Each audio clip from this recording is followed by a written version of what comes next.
চলুন শীতের রাত্রে বানিয়ে ফেলা যাক গরম গরম ডিম তড়কা আর তার সাথে হাতে গড়া রুটি।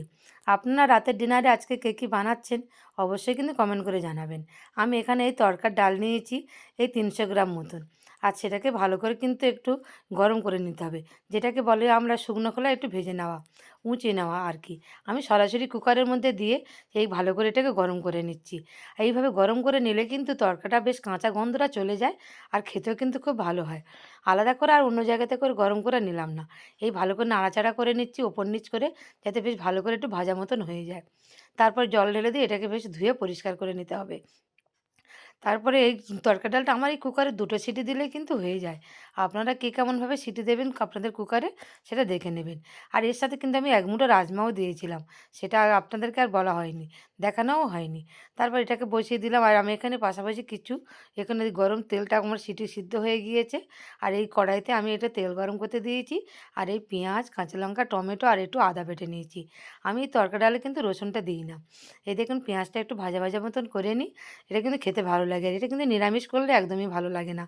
একটু ডিম দিয়ে পেঁয়াজ, কাঁচা লঙ্কা এগুলো দিয়ে করলে কিন্তু তড়কাটা খুব ভালো লাগে। আর মিক্সড তড়কাটাও খেতে ভালো লাগে। কিন্তু আমি আজকে মিক্সড তড়কাটা আর করছি না। আর ঘরে এই মুগ ছিল আর তার সাথে আমি দিয়ে দিয়েছি একটুখানি রাজমা। এইটা কিন্তু খেতে খুব ভালো লাগে। শুধু রাজমার ডালের রেসিপিটা একদিনকে আপনাদের সঙ্গে শেয়ার করব। তারপর এই কাঁচা লঙ্কা, টমেটো সব একসাথে করে দিয়ে বেশ মশলাটাকে বেশ ভালো করে কষিয়ে নিচ্ছি। আর রাত্রেবেলা কিন্তু আমাদেরকে এইরকমই সবসময় খাওয়া হয়। হয় কোনো সময় একটু ঘুগনি হচ্ছে, নয় কাবলি ছোলা চানা মশলা হয়, না হলে তড়কার ডাল হয়। এরকম করে রুটি আর এগুলো খেতে খুব ভালো লাগে। আর তড়কার সাথে কিন্তু লুচি পরোটাগুলো যায় না। এর সাথে কিন্তু গরম গরম একটু রুটি, এটা কিন্তু খেতে খুব ভালো লাগে। আর আমি এখানে ২ খানা ডিমও ভেঙে দিলাম। ডিম তড়কাটা কিন্তু খুব প্রিয়। আমরা যখন বেড়াতে যাই, আমার বাবা যখন বেঁচে ছিলেন, এখন আর বাবা নেই।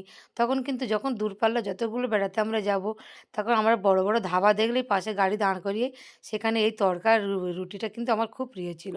আর পাশাপাশি একটু কাঁচা লঙ্কা নেবো, মূলো, তারপর শসা, পেঁয়াজ এগুলো কিন্তু খুব ভালো লাগে। আর দেখেছেন তো আমার তড়কা ডালটা বেশ ভালোই কিন্তু সিদ্ধ হয়ে গিয়েছে। আর এই দেখুন ১ মুঠো রাজমা আমি নিয়েছিলাম বললাম, সেটাও এর সাথে ভালোই সিদ্ধ হয়েছে। তারপর একটু বেশ ভালো করে মশলাটাকে কষিয়ে নিচ্ছি।